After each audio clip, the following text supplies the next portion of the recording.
happy to be here.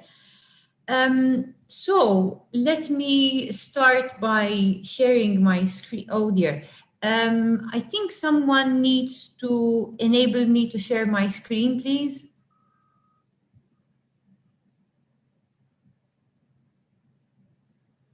Thank you. Okay. So let me very quickly present the title. As you know, is The Doctoral Dilemma, the role of psycho-emotional and spiritual support for doctoral students and early researchers. The Maltese experience. Now, maybe some of you have heard of Malta, maybe some people don't even know where Malta is. So I thought I'd use the first slide for you to introduce you to my very, very small island. Malta is a very tiny archipelago in the middle of the Mediterranean. We don't even appear on the map, but actually we are 3 islands of Malta, Comino, and Gozo. Malta is the bigger sister island, and it's 27 kilometers long and 14.5 kilometers wide. So you probably cross it in 2 hours. But we have a lovely sea. We have historical temples which are over 4,000 years old. That's how old we are. And then we have our first, our silent city, which is on a hill, our ports, and obviously our night spots. So that's Malta. Our recent population was that of 500,000. We're only about 500,000. Of which only 79% are Maltese and the rest are non-Maltese. So we are a very bohemian and colorful country. The University of Malta was established in the 1600s. So it's a very old university. And it's can you see this is our main entrance here, our main entrance. This is the old part of the university and so you can see we have a huge quadrangle where students can hang out and have their coffee. Obviously, this year it wasn't possible because of COVID. There's only one national university in Malta, and that's the University of Malta. So we get most of the students to do their degrees here. The University of Malta is ranked 601 in the World University Rankings by the Times of Higher Education and has received 4 stars from the student reviews in the study portals. It currently has 11,117 students. That was January 2020. And we have 445 doctoral students. So welcome to the counseling services. Our counseling services form part and parcel of the Health and Wellness Center. The counseling services are upstairs and the traditional Chinese medicine is downstairs. So we're quite homeopathic as well. And a part of our services, obviously, are counseling, psychotherapy, psychological interventions, but we also offer psychiatric services. And we will be going a little bit more into detail about us at a later date, at a later point. Okay. I just want to make sure everyone is understanding me. So if anything, you don't understand anything, please let me know. Joan, I'm sorry to interrupt you. Can you just put your presentations on slides? Mm-hmm. Like that? Yeah, perfect. Thank you. Okay. All right. Fantastic. So basically, our philosophy is that people come to counseling because they want to see change. They want to see a positive change, but change is what they want to see. So we have come to the philosophical, let's put it this way, perspective that the healthy psychological state of someone functioning satisfactory level of emotional and behavioral adjustment is what we define as well-being. People suffer from stress, but people's reaction to stress depends on the amount of stress that they can handle. So it's more a question of strain rather than stress. What do people need in order to be able to handle more stress? Well, they need to develop, as we will be seeing, stress management, resiliency management, and by developing the amount of stress we can take, okay? So strain can be experienced during living in general, and this depends on the amount of changes going on in our life, which is the general adaptation syndrome, our personality and how we look at life, how we are, and how we cope with stress, what we do to cope. All these things help us to cope healthily with change. Now, in universities, okay, university is also there to help us along the way, not only to learn, but universities can play a vital role in supporting national development by offering students training at a cognitive, psycho-social, spiritual level in order to support their ability to emotionally and behaviorally adjust. In this way, students may become open-minded citizens, generating equality and inclusion, possibly even developing into leaders. In this sense, universities play a change agency role by catalyzing the improvement of the person's quality of life, improving decision-making, and improving social mobility. This is the case with the University of Malta, where values and ethical evidence-based practice are promoted. In their last years, the postgraduate, graduate, and doctoral students are seen to require greater input with regard to self-management and critical self-reflective skills.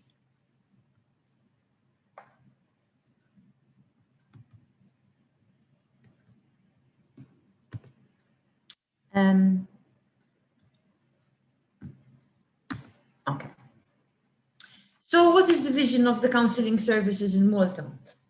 Our vision is to support members of the University of Malta to enjoy positive lifestyles, embrace healthy adjustment during change and transition by adopting the whole person paradigm through the integration of professional and personal lives, which then will lead to having a good work-life balance. Our mission, in line with the World Health Organization, we are committed to promote mental health awareness, contribute towards the well-being of the members of university in their time on campus, and to support them to reach their full potential while at university so that students can cope with life stressors, work productively, and make valid contributions towards society. Our counseling professionals are an umbrella term for psychologists, counselors, psychotherapists, social workers, and mindfulness practitioners. Through a multidisciplinary approach, we have a proactive approach. We support members of the university in their various quests, primarily and first of all by reaching out to them. So our staff, we have 1 intake officer full-time. We have 5 clinical and health psychologists, which are 3 full-time equivalents.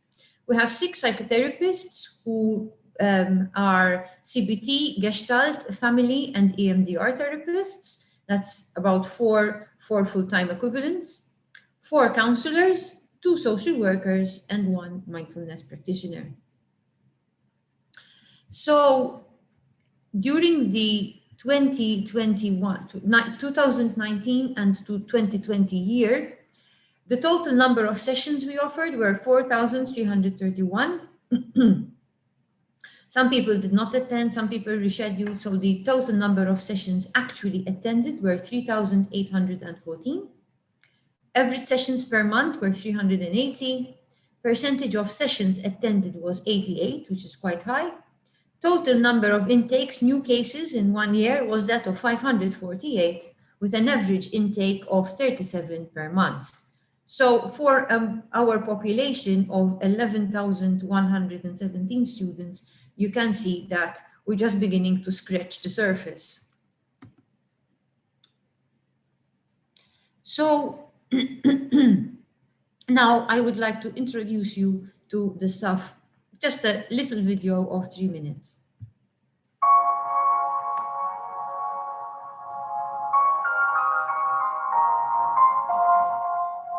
This is the Counselling Services section of the Health and Wellness Center. I'm Joan Camilleri, Head of Services. We are made up of a multidisciplinary team consisting of psychologists, counselors, psychotherapists, and a social worker. And our new addition is going to be a mindfulness practitioner. Our aim is to offer a multidisciplinary service to cater for the needs of the people who apply for our interventions. Once the intake session has taken place, the assessment will indicate preferably which therapist or psychologist or counselor the person applying for the services will be assigned to. We pride ourselves to being confidential and to offer privacy to our clients. Most sessions are carried out online.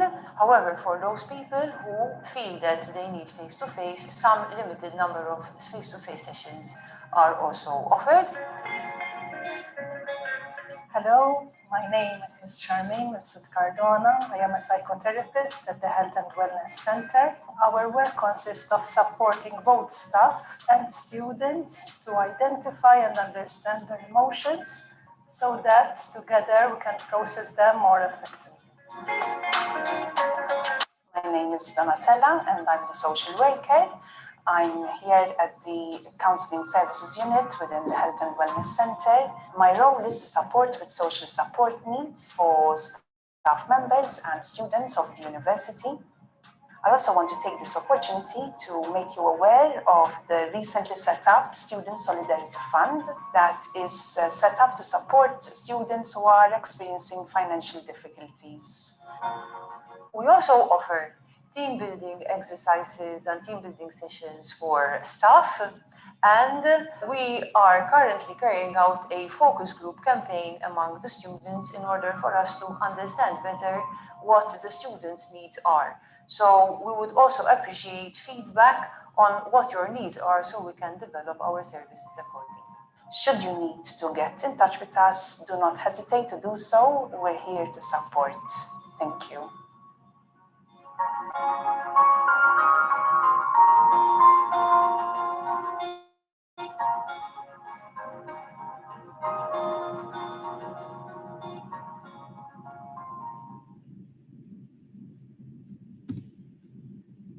So this was the video that we launched at the beginning of the academic year 2020-2021 to encourage the university students to access our services.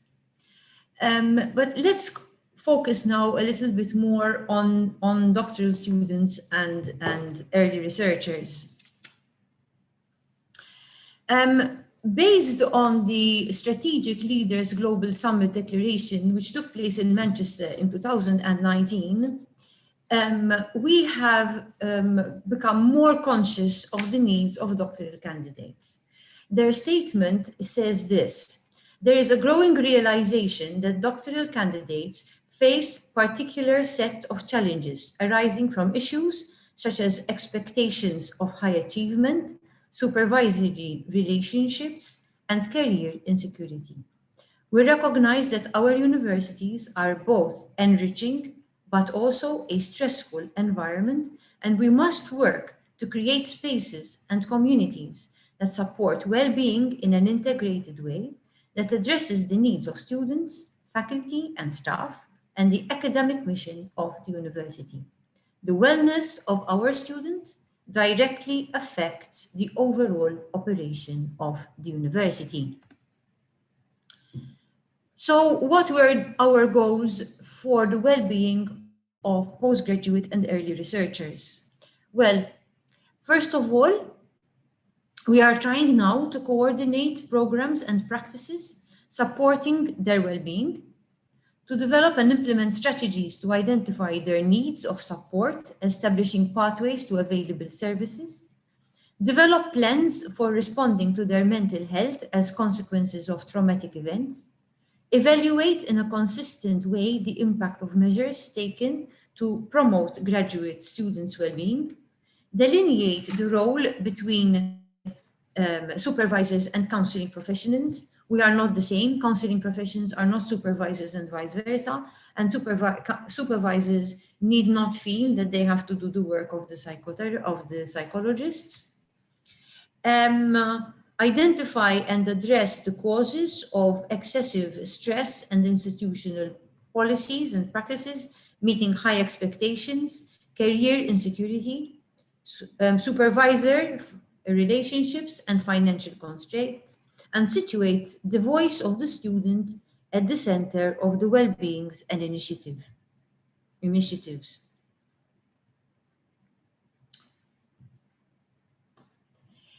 In universities, faculties frequently attempt to improve service provision by introducing new evidence-based practice to cater for shifts in students' needs, while maintaining sustainability and increasing accountability. As highlighted by a keynote speaker at the Joint Action on Mental Health and Wellbeing, Driving Mental Health at Work in Europe, which took place in Berlin in 2014, however, policy is drawn following professional research and interventions that respect ethical evidence-based practice. Notwithstanding this, implementation is never straightforward. Given their central role as culture carriers, academics and research leaders are meant to become the first to lead change and then to engage in the kind of intersubjective dialogue which is essential to support students' well-being and self-development. If change were to begin with the academic and research leaders, this would focus on them knowing themselves, becoming aware of what is around them, and becoming aware of how they interact between themselves. Research and work-based experience, however, indicate that change is frequently seen as not wanted, an adaptation to external events, something which is I do to you rather than we do together. And as Health and Wellness Center, we wanted to avoid this, which is exactly why we put the voice of the student in the center of our research to research and to survey the needs analysis. So the first thing we did was we asked ourselves, but actually, are doctoral students, are PhD students, are early researchers accessing services? The result was a bit disappointing because, as you see, only 1.83% of our total population were actually PhD students. The great majority were the undergraduate full-time students or the postgraduate full-time students. When we looked into it, we realized that most of the others were either staff who at the time might find it a bit difficult to ask for support, but in time that is increasing, or the fact that these students, especially the PhD students, are very rarely also working and not very much forming part of the university community during the day. And perhaps our outreach was limited and we didn't manage to reach out to them sufficiently. And we kept that in mind.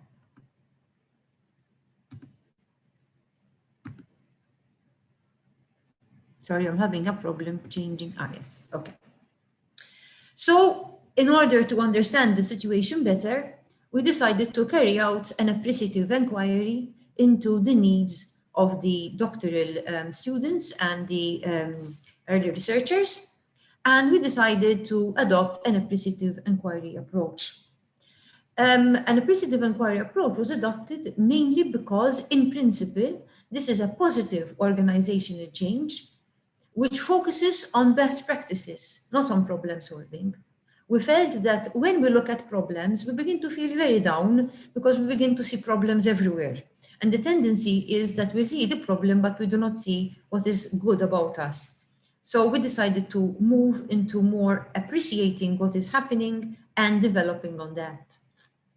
The idea was to create a conversation between stakeholders where there would be dialogue, the development of trust, and the giving of voice and empowerment to the participants, particularly the students, but also the tutors of the doctoral candidates, so that they could become part of the proposed changes.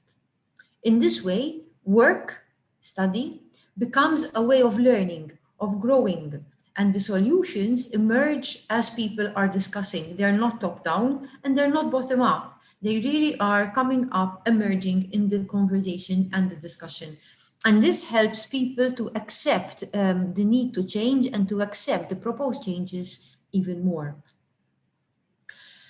Questions used to spark the discussions during the appreciative inquiry were: what mention 3 things which are going well, mention 3 things which you feel need improvement, mention what strategies you think is needed for this improvement to be carried out, and what resources do you feel you have or require more of in order to participate and become part of the change and improvement of the quality of service.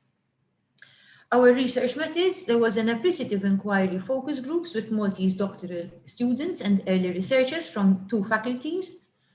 Unfortunately, we only got 8 replies out of 18 participants, but anyway, that was 50%. And with the help of Mattia and Ivana, we also sent the questions to 80 participants from whom 80 participants from your Slovenian conference, from whom we received 22 replies, which was 25%. But we also looked into individual case studies of the doctoral students who came for therapy, and we tried to see what a little bit what their cases were and how the themes which are arising from the appreciative inquiry are actually lived. So it is the lived experience of the individuals who formed part of our case studies. So very quickly, we can see that what is going on well for Maltese respondents and the Slovenian respondents, primarily because these are in order. So the most is the first, then the second, then the third, then the fourth. We only picked the first 4 because sometimes there were even up to 8. But the ones that we picked had a lot of responses. So like out of 22, there would be 10 who would answer good relationships, or out of 8, there would be actually 8 who answered good relationships. So the more that the team arose from the surveys, the higher they are placed in the list. So the most voted was good relationships with friends, peers, and family. So most people felt that this was going well for them.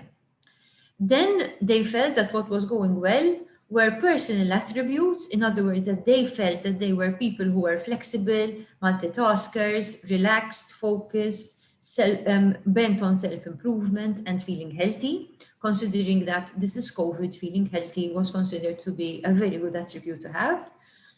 In the Slovenian responses indicated that the most second important thing in their life was academic work and research funding. And though that seemed to be going on well for most of the respondents. The Maltese then responded teamwork, that the staff they're working with is committed and adapting to COVID-19. The Slovenian responses indicated that the third most important thing which is going well for them was that they have a good mood in general. And the fourth most important theme was in Malta, caring for others, positive parenting, identifying students needing support. This seems to be going well.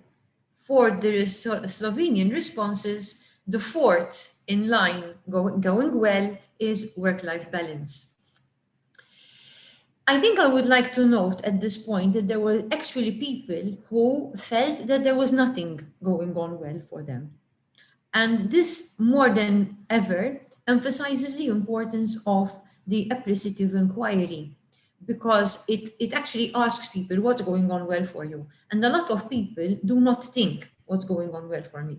People think, what's not going on well? What do I need to improve? Where am I being bad as opposed to being good? So this question sometimes does take people a little bit by surprise. So what needed improvement? For the Maltese responses, what needs improvement is self-actualization. More time for research versus attending lectures or giving lectures. For the Slovenian responses, we see that what needs improvement most is that they felt they needed to develop more self-confidence and more self-reliance to feel good enough. And this kind of struck a chord in the episode of inquiry method itself. If people don't feel good enough, people will not see what is going on well in their life.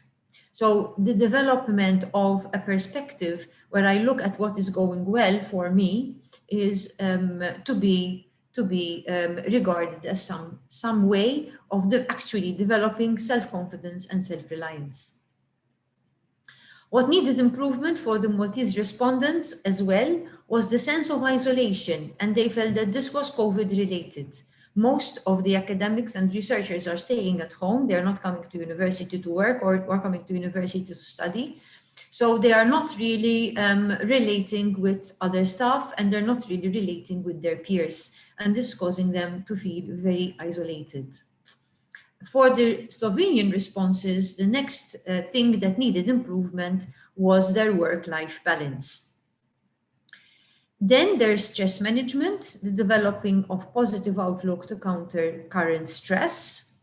And for the Slovenian responses, it was improving work and personal relationships. So for the Slovenian responses, this balance between work-life, work and personal relationships, this balance is continuously there. Then there was improving relationship with superiors who need to be more understanding. And this is quite characteristic of Malta. We are a very top-heavy, top-down, hierarchical people, and I think that this sentence here, this desire really reflects this culture. The Slovenian responses felt that the fourth most important thing that needed improvement was the improvement of organization skills and time management. Okay, strategies. So the strategy suggested for the Maltese respondents was self-actualization, engaging in learning activities, daily research, and building authentic relationships. This was felt as what was needed towards self-actualization, developing of self. For the Slovenian responses, again, it's disciplined work-life balance. This theme keeps coming up and keeps recurring a lot for the Slovenian responses. What I noted was that here we had about 5 responses from Slovenian respondents who noted that how strict they have to be with themselves in order to cut off, how strict they have to be with themselves in order to disconnect, and how they have to make strict timetables for themselves in order to cut off from their work and research. And sometimes they don't manage to stick to this work-life timetable that they actually create for themselves. Then the Maltese respondents indicated that the next most important strategy is a healthy lifestyle, exercise, hobbies, healthy food.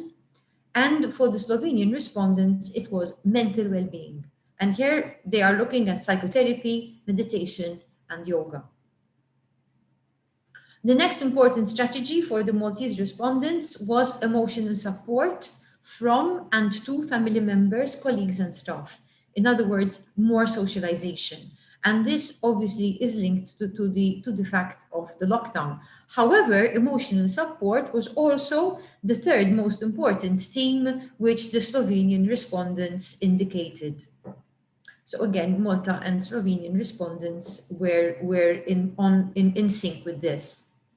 The fourth most important item, most important strategy for the Maltese respondents was offering staff support, setting meeting dates with staff, students, updating casual staff to becoming Zoom savvy. For the Slovenian respondents, it was disconnecting when not at work.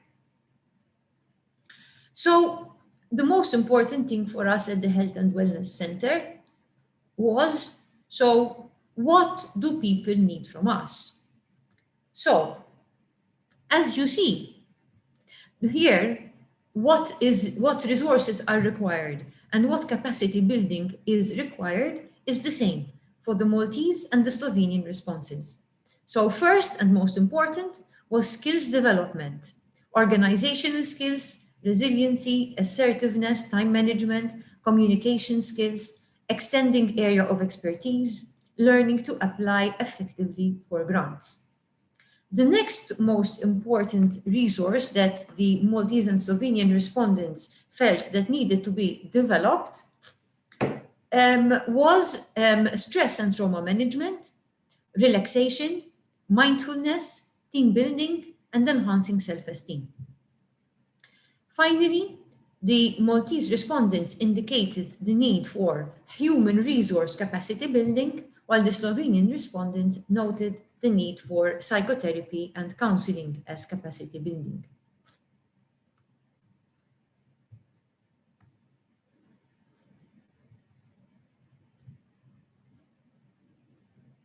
Okay, I don't know if that is a question. You'll have to guide me. No, it just says that we can write the question in the chat. Okay. I saw chat, so, and that's smiling. So now we're going to move to the results of the Maltese case study and 10 case studies. And first of all, we're going to be looking at the case study demographics. So we had 10 clients, 10 case studies in all. Their age range was between 26 and 48. Their average age was 33 years. We had 8 females and 2 males, 8 Maltese and 2 non-Maltese resident in Malta. 4 were unemployed, 1 was employed as a research support officer, and 5 were employed as lecturers. 3 were early researchers or young researchers, and 7 were doctoral students. 3 were in a relationship, 7 were single. 8 had previous counseling, 2 had no previous counseling, and this I think was something important to note, that the doctoral students who came for therapy had already been receiving therapy during their bachelor and master's, their undergrad and postgraduate years. So coming for continuing counseling at doctoral level was a continuous from their previous years. Only 2 came for counseling after they had started their doctorate. So the diagnosis: 3 had anxiety or anxious depressive states. 3 suffered from post-traumatic stress disorder. 1 had attachment issues, problems with the family, problems with parents, inabilities with relationships. 1 had high-functioning autism, 1 bipolar mood disorder, and 1 obsessive-compulsive disorder. Oh, sorry. How do I go back?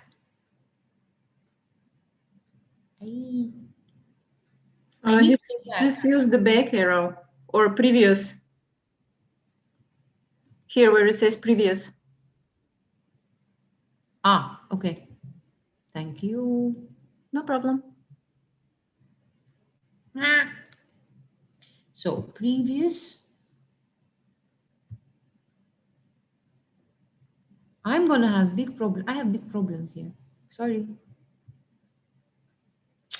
You can also try the back arrow.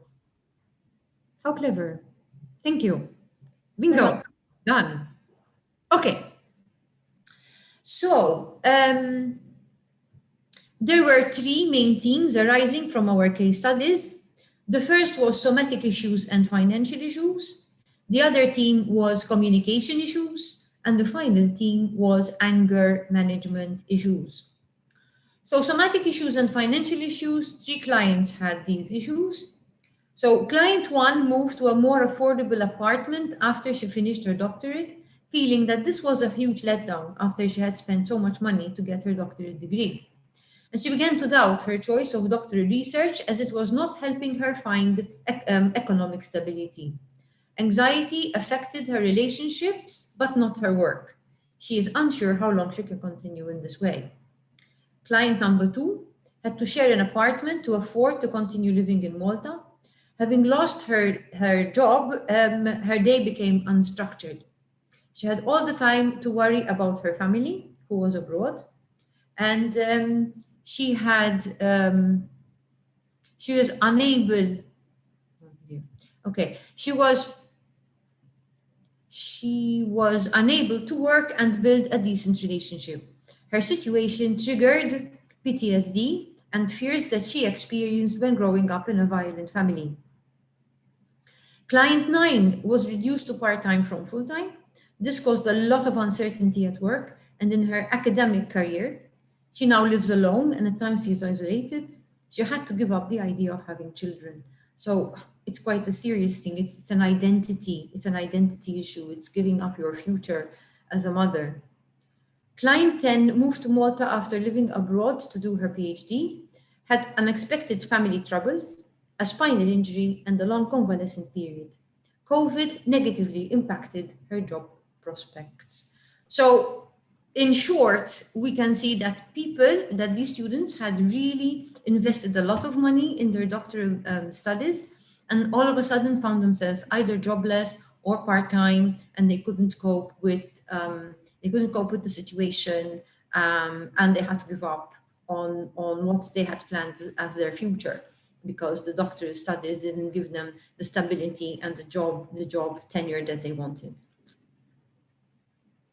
Lack of communication skills. So client 3 wants to resolve her inner conflict, to gain self-control, to learn to communicate better with her tutor and people in general, as otherwise this could ruin her prospects, her career prospects. She has difficulty talking about her doctorate and feels she loses people quickly. So she prefers not to say anything about it. So she came because she was very concerned that if she went to defend her viva, to defend her doctorate, and she has these communication problems and these presentation problems, she would also have problems to pass her viva. So, you know, this was quite an issue for her. Client 5 suffered from high-functioning autism and overthinking. Her condition interfered with her ability to concentrate on her doctoral studies and her ability to communicate with peers and tutors. She is concerned that no one understands her. At times, this makes her feel so sad, interfering with her sleeping, as she cries herself to sleep. At other times, she feels guilty that she is not managing her work properly and may fail. She is easily irritable and at times picks up fights with boyfriend and family. Anger and anxiety management. 3 clients had this issue. So 4 clients, sorry. Client 4 and 8 want to overcome their anxiety and nervousness, which regularly keeps them awake at nights. At times, insomnia seriously hinders their ability to write. This situation leads to their becoming nervous, snapping at people, which then negatively impacts on their relationship with peers and family, and possibly even their tutor. So client 6 self-sabotages by drinking and smoking regularly. He has an existential crisis, doubting his self-worth and his future, knowing that he shouldn't, as he has tenure. He has self-doubts, which interferes with his work and relationships, leading him to lose interest in life and work.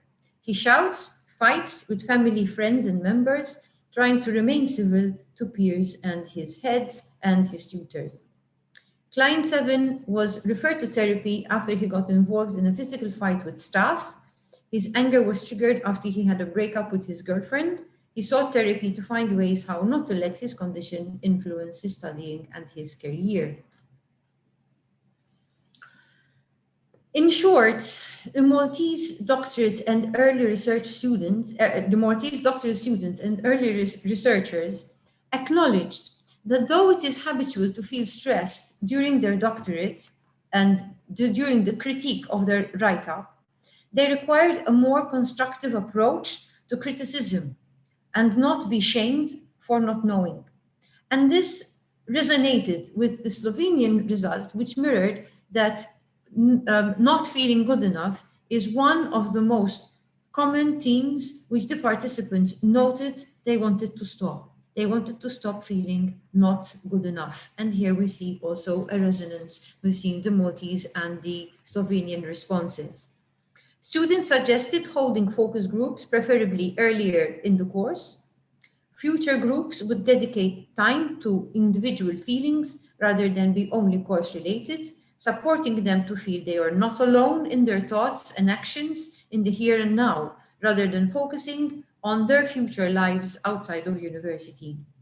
The students felt they needed peer support and to work in groups so they could continue to confront their abilities with their peers. They requested teamwork training, Support from family and friends was viewed as an asset, and students reported missing the physical touch during COVID. So it was now our turn. First of all, we noticed that a lot of the symptoms which the students were reporting and the staff were reporting were related to post-traumatic stress, or perhaps even the disorder. Sweating, racing heart, frightening thoughts, trouble remembering key features of traumatic events, negative thoughts about themselves and the world, distorted feelings like guilt or blame, loss of interest in enjoyable activities, depression, and mental ill health. So we decided to go for a three-pronged input. One was online outreach. So we handed out leaflets.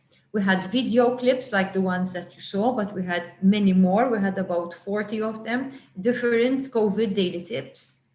We attached articles to the video clips, and we now have a radio program which goes on twice a week, Tuesdays and Fridays, where we describe our services and other services which are offered by the university, not only the health and wellness ones. We have interventions, the focus groups, which we have already described, one-off consultations for people who don't need therapy, they just need to come and talk a bit. We have short-term, 15 sessions to 20 sessions, individual, couple, and group therapy. We have social work interventions. We had 37 social work interventions this year, 17 of which were domestic violence or intimate partner violence, and 6 were students who were at the risk of homelessness.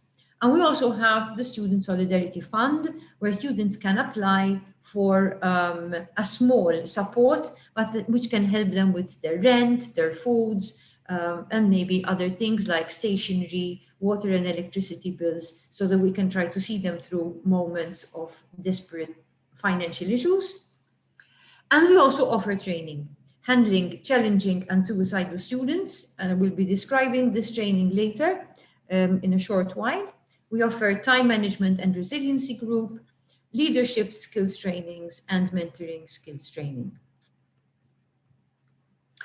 So our procedure for intake is divided into being referred by self or others and coming to the intake office, presenting, being offered an intake interview where the presenting issue and reasons for seeking counseling, background information, and assessment are recorded. And then a person is assigned and given an appointment with a counseling professional. And the intake interview supports us to know to which particular therapist that client needs to be assigned to according to specialization. Our intake interview consists of the British Psychiatric Rating Scale to assess the presence of mental ill health, if any is present, the SCOF for eating disorder screening, and in cases where we understand that there is trauma, the Dissociative Experience Scale 2 is also administered. This is our Student Solidarity Fund, which this year has helped up to 19 to 20 students, and this year we have started to help out other students. The skills trainings programs. So the time management and resiliency. Reports of the outcomes of the focus groups with undergraduates, where 600 students were presented to the Faculty of Science and Faculty of Built Environment.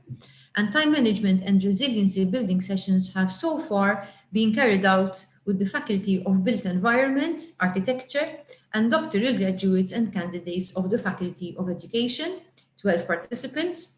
We have also introduced an orientation to a 4-week mindfulness course, which started in December 2020 and is being held monthly online. And we have weekly drop-ins for those who wish to attend them. We also have training in handling challenging students and suicidal students. This is based on the World Health Organization Declaration of 2019, where close to 800 people die of suicide every year, 1 person every 40 seconds. Effective and evidence-based interventions need to be implemented at population and individual levels to prevent suicide and suicide attempts. 79% of suicides occurred in low and middle income countries in 2016, and 1.4% of all deaths worldwide were suicide, making it the 18th leading cause of death in 2016. As part of its prevention campaign, the unit offers an 8-hour training course, how to handle challenging and suicidal students, on request by the faculties. In 2020-2021, 4 workshops were held with staff, academic and admin. Leadership skills training. So we offer this mainly to lecturers and heads of departments and leaders, and this to explore the psychology of managing people. Participants are encouraged to discover new leadership skills, to consolidate effective and existing management leadership practices, to adjust and fine-tune their behaviors and attitudes, and to develop further interpersonal skills based on feedback obtained from this course. It's a 7-week-long program with 2 hours a week, and the training approach is interactive, combining theory and functional practice. It's organized in small focus groups, and participants are given the opportunity to brainstorm, to share their ideas, to identify learning gaps and training needs, and then we address them during this course. Last but not least, we are now also offering advanced mentoring skills. And this course was developed for academics and tutors engaged in mentoring students at all levels. The learning outcomes of these lectures are formation and mentoring as tools to support personal and professional development in students, teaching and training, understanding the different learning styles and adopting one's mentoring approach accordingly, communication and active listening skills, conflict resolution and constructive criticism, dealing with challenging situations in students, self-support and developing resilience, tools for self-care as a mentor. So as you can see, we are offering the help and support which the doctoral researchers and the doctoral students asked for, what their tutors asked for, their mentors asked for, and their lecturers are asking for. The mentoring is now being offered to the architects, the Faculty of Architecture, which we call Built Environment, to the Faculty of Medicine and Surgery, to the ICT services, and it is now planned also to be given to the Faculty of Health Sciences. This is our counseling for this. In Malta, we would be telling people to call us on 2340-2235 or to write to us on counseling@um.edu.mt or to come straight to the Health and Wellness Center on the 2nd floor. Various governments are recognizing the importance of subjective well-being as an indicator of progress. And I believe that subjective well-being in researchers is extremely important, as it is the researchers who give us the way forward from a theoretical perspective, so that what researchers comment about, find out, is then eventually put into practice. So this is the end of my presentation. And I'm opening the floor for questions. Shall I stop share? No. Okay. Thank you, Joan, for a very interesting and fruitful presentation. There is no question in chat, but I think that Ivana has a few questions for you. So Ivana, please. Hi. If there are no questions from the audience, then I would like to ask something. I was either very confusing or totally unclear. Or they're still, they're still how do you say, becoming less. Still processing. Still processing, yes. Thank you. So you showed here that you have set a nice example for like an institution that can deal with psychological issues in academia. We heard before on the roundtable, like Slovenia is a little behind in this subject, and that the University of Ljubljana launched some initiation for employing a few psychologists that would be there to help researchers and PhD students. So do you think that people would feel safe to talk to someone who is employed by the university, or it is a better practice for it to be an independent institution? Do you think that there can be some kind of bias? Okay, well, that will depend on the unit. From our end, we have always made it very clear to the to lecturers, tutors, and heads of faculties that the students come to us for total privacy and confidentiality. We do not disclose anything to the university. That's first and foremost. We also have an agreement with the students that if they wish, their files are always destroyed when they leave the university. So after their studies are over, the files are destroyed. But if they wish, when the counseling is over, their file will also be destroyed. So nobody can ask us for their files. We also refuse to be part of any disciplinary action. So if a student is sent for therapy as part of a disciplinary action, we do not take them up as a disciplinary action. They have to come to us voluntarily, and they have to enter our intake process as everybody else, not as a disciplinary action. What also we observed, I mean, you have to understand, I've only been at the University of Malta since 27th January 2020. Before, the situation was a bit like what you are describing in Ljubljana. The two issues were met there. One was that people felt a bit awkward coming for therapy because they feel it is a stigma. In other words, I'm going for therapy because I am not managing. People who go, it's because they're not managing. And secondly, because quite a few of the university members were not even aware where the counselling services unit was. So, and we're talking about 11,000 students.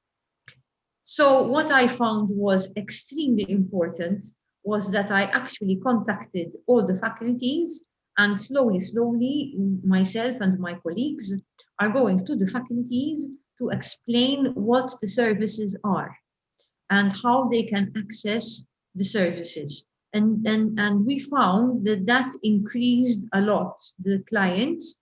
But more importantly, I think what is important is the diversification of the services. In other words, not everybody needs counseling, not everybody needs therapy. Some people need just plain time management skills, and they're fine. Some need stress management skills, and they're fine. Some need mindfulness sessions so they can go there and relax, and they don't need anything else. So I think what is important is to have a diverse intervention so that people can pick and choose what they feel is good for them at that point in time. Because one method does not fit all. I think that is number one. I think number two, you also need to have a good relationship with the faculties.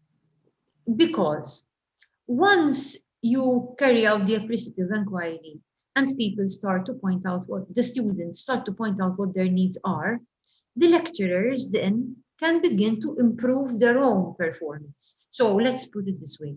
Once we had the results of the focus groups from the Faculty of Built Environment, the lecturers of Built Environment decided that they had better do mentoring skills because of the points that were brought up by their students. When we had the results of the Faculty of Science, the lecturers or the heads of department of the Faculty of Science decided to carry out a training in leadership skills because of what the students said.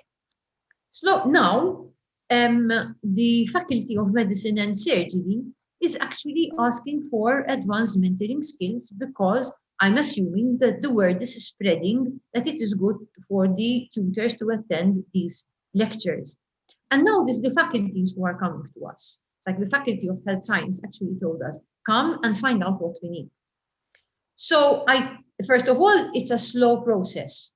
Let's not kid ourselves. These things are not going to happen overnight. Okay, for us to arrive where we have arrived, we already had a counseling service for over 15 years. So when I came, I was developing what already existed. So this is not going to happen quickly. But I think that we shouldn't give up, first of all. I think we should go to the students and ask the students, what do you need? And I think also we should diversify the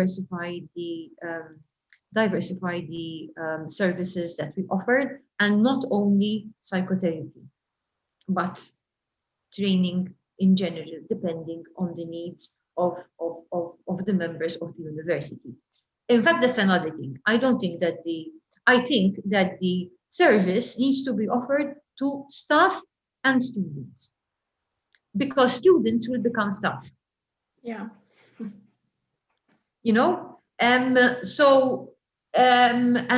your current staff was once upon a time students for whom that service was not available. Yeah. And I think it's fair, because at the end of the day, let's be honest, quite a few of the lecturers are probably early researchers themselves. So they're either doctoral candidates who have been employed as research support officers, or as part-time lecturers, or as, I don't know, something, or even full-time lecturers sometimes in particular faculties. So actually doctoral students and early researchers, if we're putting them under the same umbrella, can be either students or part-time workers or full-time employed at the university. So I think we should be looking at that as well. So another thing that you mentioned on the slides was that a lot of students that go into counseling are already in their undergraduate studies, so even before they reach the PhD. Do you think it would be better if the universities offer, like from the beginning, here you have a counseling service, if you want to, you can attend, or you think it is better to wait and to see if someone needs help so they can reach out to the service? It depends. It depends how Slovenians look at stigma. If you have people who feel that going for therapy is a stigma, then sitting down and saying, if you want, come to me, is going to take a very long time. Because would be better. So I would say, one, you need to reach out online, on apps, on the radio, or whatever you have at the university, to all the students and even lecturers and administrative staff. Because let's face it, if the administrative staff aren't working properly, you're not going to have exams, you're not going to have results for your exams, you're not going to have, they run the university. Let's not kid ourselves. Lecturers give lectures, but the people who are really running the university is the administrative staff, and you want healthy, functional administrative staff. And I would outreach the students. I would outreach. And sort of, it's like saying, if you don't want to come to therapy, that's fine. If you feel that coming to therapy is a stigma, that's fine. But look, I'm also offering you I'm also offering you stress management. I'm also offering you mindfulness. I'm also offering you, I don't know, something else. Okay. And then, if in the process of that, I'm offering you yoga. I think there was yoga in a lot of Slovenian responses. I'm offering you yoga. I'm offering you Pilates. I'm offering you stress management. I'm offering you presentation skills. I'm offering you organizational skills. This is what you asked for. This is what I'm offering you. If in the process, then you come in touch with the need for psychotherapy, then we have that as well. Okay. So a wider approach would be the better option. I would say both. I would say concurrently.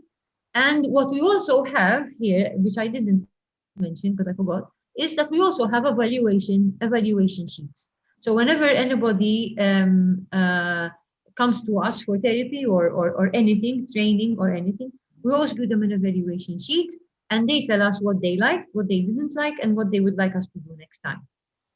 So our input, which is very important, is needs analyzed, it's evidence-based, and we know that the service is going to keep on changing and improving from one year to the next. So we don't say, this is it, and now take it or leave it, because that's what there is. Okay. Thank you very much for this fruitful end of the talk. We are run out of time. So thank you again. And coming to hear this. Good. Now I will switch to Slovene to conclude and to. I can leave. Okay. Bye. Bye bye. Bye. V redu. Smo zaključili z uradnim delom našega programa in se vidimo čez slabih 15 minut na neformalnem druženju z Mašo Saksida.